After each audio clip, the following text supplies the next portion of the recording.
मौसम बड़ा ही खुशगवार था। मैं बाहर बरामदे में बैठी हुई बरसती बारिश का नज़ारा ले रही थी। कुछ फासले पर लान के किनारे दरख्त हवा के हिलकोरे से झूम रहे थे। फ़िज़ा में खनकी बढ़ गई थी। फूल पौधे और दरख्त निखरे निखरे दिखाई दे रहे थे।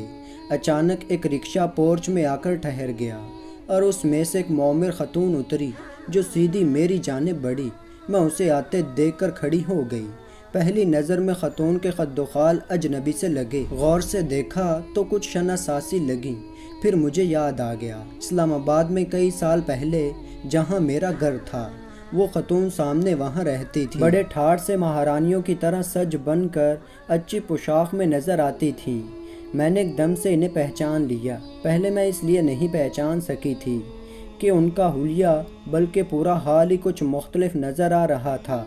ओ खाला जान आइए।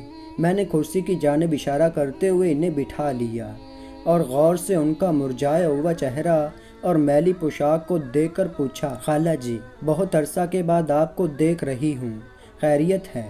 यूँ लगता है कि आप बीमार हैं। वो इल्तिजा भरी नज़रों से मुझे देखते हुए गोया हुई, बेटी, बड़ी मुश्किलों से तुम्हारा घर ढूंढा है।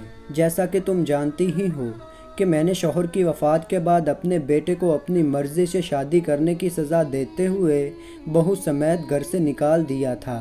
अपनी दोनों बेटियों के बहकावे में आकर ये सब कुछ किया था। बड़ी बेटी की शादी तो तुमने देख ही ली थी और छोटी बेटी, वो एक दिन मुझसे कहने लगी कि ये बंगला मेरे नाम कर दे ताकि भाई आपको तंग न कर सके। बच्ची की अभी शादी नहीं हुई थी।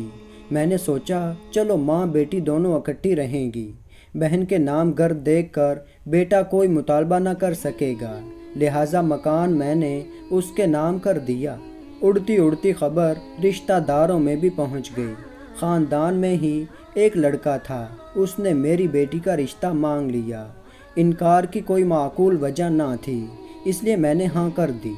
शादी हो गई और थोड़े ही अरसा बाद वो बेटी को तंग करने लगा कि ये बंगला मेरे नाम कर दो। तुम यकीन मानो, मेरी बेटी ने मुझसे मशवरा किए बगैर मकान उसके नाम कर दिया और शौहर की खुशी अजीज़ रखने के लिए मुझसे कहा, अम्मी आप अपनी बहन के पास लाहौर चली जाएं। ये सब शौहर के कहने से उसने किया, लिहाजा मैं दिल बर्दाश्ता होकर लाहौर बहन के पास चली आई। दबान ने आंखें फेर ली और बेटी भी इसके इशारों पर नाचने लगी। आज मैं सोचती हूँ, काश मैंने अपने बेटे को घर से ना निकाला होता तो आज ये दिन ना देखने पड़ते। वो जो भी था मेरा खून था। एक छोटी सी भूल की मैंने उसे इतनी बड़ी सज़ा दी कि घर से ही निकाल दिया। आज वो मेरे बुढ़ापे का सहारा होता, उसकी बीवी और बच्चे मेरी तन्हाई को दूर करते। अब मैं बहन के घर में पड़ी हूँ, बीमार रहने लगी हूँ। दवा दारू के लिए मेरे पास रकम नहीं, 3 बच्चे हैं, मगर मैं अपने आप को बेऔलाद समझती हूँ। मुझे इतना ज़रूर यकीन है कि बेटे ने मुझे अपने घर से नहीं निकालना था। काश मुझसे ये गलती ना हुई होती।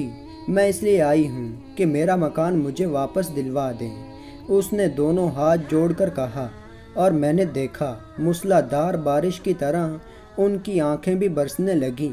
मैंने आगे बढ़कर इन्हें गले से लगा लिया। आंसू थमते नहीं, थम रहे थे और मैं सोच रही थी, लोग मकाफाते अमल का भी नहीं सोचते। तो दोस्तों, अल्लाह ताला मुझे और आपको अमल करने की तौफीक अता फरमाए। आमीन या रब्बुल आलमीन।